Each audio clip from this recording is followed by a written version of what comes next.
Death Come True is a live action game, or as it's usually known, interactive film. This genre has been around for a while with games like Her Story or Bandersnatch, or for the older crowds, games like Night Trap or Double Switch. I'll be honest, this has never been particularly my type of game. It's odd. I like games and I like movies, both quite a lot, but the idea of its in between just never appealed to me because very often these games lack in the movie side of its equation, either with bad acting or directing or just an overall lack of budget for the type of story that's being told. And stuff like that really just pulls me off what otherwise could be an enjoyable experience, especially when the gameplay portions of these games just aren't able to compensate for those other shortcomings. And I find that the games I do enjoy in this genre just don't feel like movies at all, being a lot more inventive with the genre, like the previously mentioned Her Story. It's not that I don't enjoy this form of storytelling, I do enjoy quite a few Telltale games, and even stuff like Heavy Rain, but I guess as you translate those to live action, the limitations just become a bit too great, and my immersion and interest suffer from it. So now that you know where I stand with this type of games, does Death Come True stand out among other live action games? And does it do anything inventive with its gameplay? And the answer to that question is well, it tried, but let's get into it, starting with the story as usual. Death Come True takes place in a hotel as your character wakes up without a memory, and the news broadcast on the TV is talking about a serial killer, with that serial killer being you or the main character. As you try to figure out what is going on, you will eventually die and restart at the waking up and listening to the news position, but retaining the memories of the previous run. This isn't a very original premise, but a lot can be done with it. But here, unfortunately, Death Come True never feels like much more than a cheap Black Mirror episode. While there is some cool ideas here, it feels like the idea of psychological murder mystery has just been done better in other stories. Coincidentally, a game I reviewed recently, The Somium Files, has a very similar story, and I think it's told in a way that's tenfold more engaging and interesting. And I think a big part of it is the pacing and setting, both brought upon by the genre and the choice to go live action. For the pacing, well, it's like watching a movie, which in itself is very different from the pacing of a video game. And well, if a movie's pacing is needlessly slow, then it often feels boring, even if there is an interesting story in there. And I felt that that was the case here.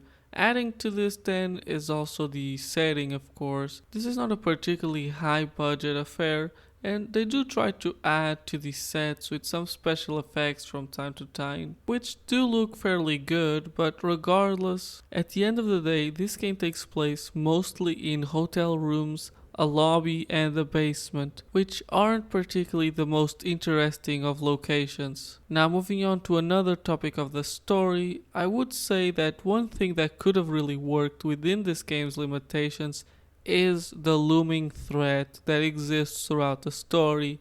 It would add some tension, and I think that would make a lot of other problems in this game a lot more forgivable. Unfortunately, they kinda ruin it the first time this threat shows up, both visually and story wise. Visually, because they commit that one sin of a horror movie, that is, showing too much too early. It ruins the effect, and it becomes very obvious what you're looking at, and without spoiling, the reason why that's a bad thing is when you realize what you're looking at, you're more bound to find it funny than scary. I mean, the costume, the production level of this threat is honestly something on the level of an aspiring filmmaker's first film that they put on YouTube. I'm not even joking. Anyways, the story reason why they ruin it is because, well, when you die, you just wake up at the beginning again with no harm done. The only thing I could come up with is the pain of death being a deterrent, but that's never conveyed, and as a player, of course, you're not going to feel the pain. Which it's definitely an interesting topic about video games that won't be discussed here. But I mean, there is no consequences, as the game actually incentivizes you to do bad decisions and die for a few reasons, which leads us to talk about the gameplay. During specific scenes, you'll be given choices, and there are wrong and right choices, even if these decisions can be very arbitrary sometimes, like picking between either running or hiding. This is a very linear game, and picking the wrong choice often feels like nothing more than a waste of time. They go on for just a bit too long, and it's not usually immediately clear that you made the wrong choice, meaning you're just watching a really long death scene for you to then go back and replay the previous scene. The only reason to do this, and this bringing back to the game incentivizing you to do the wrong decision, is for completionist's sake, as you get collectible medals for each death scene, which then in turn unlocks behind the scenes videos, which is a nice thing to add to a very simple game gameplay wise, even if I would be more interested in this behind the scenes if it was for a game that I like, or I guess movie in this case. That being said, I did 100% this game only because of the fairly easy controls that allow you to pause and skip through the videos. I still would have liked to have a chapter selection or being able to backtrack to previous choices, but what is here is serviceable enough. Overall, the gameplay, while serviceable, is also a stark reminder of how linear the game is, while it pretends not to be. Also, not really a defect, but a pet peeve with this game is that sometimes you have no choice but to die to progress the story. As in some scenes, you need previous knowledge of something to be able to overcome it, and so in the context of the story, you need to die first to know what's going on, which makes sense, but again, given the overly linear path of this game, it can just end up feeling a bit jarring and somewhat fake. Because, and I want to make sure that this comes across, there is right and wrong decisions in this game. One decision moves you forward, and all other decisions just simply have you leading to your death, which in turn means waking up at that room again. Moving on to the graphics and soundtracks is what I would say usually around this time, but of course, this is a live action game, and so I'll be talking a bit more on a technical level in terms of the video. It looks fine, everything is overly well lit, with the special effects adding to that fake feeling of the world, which with the story being told makes sense, but I still couldn't help but to feel like it had a bit of a soap opera or K-drama look to it, which I personally am not a fan of, and that feeling being pushed further by the acting, which is again overly dramatic despite not pulling nearly enough emotional punches to feel justified, which is a shame because these don't seem like bad actors at all. Soundtrack wise, it's fine. I don't have much to say about it. It's honestly probably the best part of the game, and it's just fine.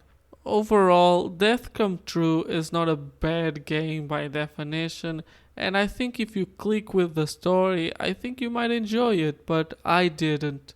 And a lot of its technical aspects just don't appeal to me, that coupled with how poorly it keeps up the facade of player choice, and I think that leads my review to maybe sound a bit overtly negative, but I don't hate this game. And well, I'm giving Death Come True a 4 out of 10. Recommendations wise, well, I don't really recommend it. Instead, I think you'd enjoy the Somnian Files or even another game by this director like Danganronpa. But if you must play it, remember that the length is of a 90-minute movie on your first playthrough, and it shouldn't take you more than 2 hours to totally complete it. The game goes for $15, which puts it funnily enough at around the price of a Blu-ray movie, but to be fair, this is the type of movie I would have rather rented. Regardless though, I hope that this review was informative and that it helped you make a decision. And regardless of what that decision is, I hope you enjoyed watching, and please consider subscribing, liking, commenting, and all the things you can do for free here on YouTube. And regardless of that, I hope you're having a great day and goodbye.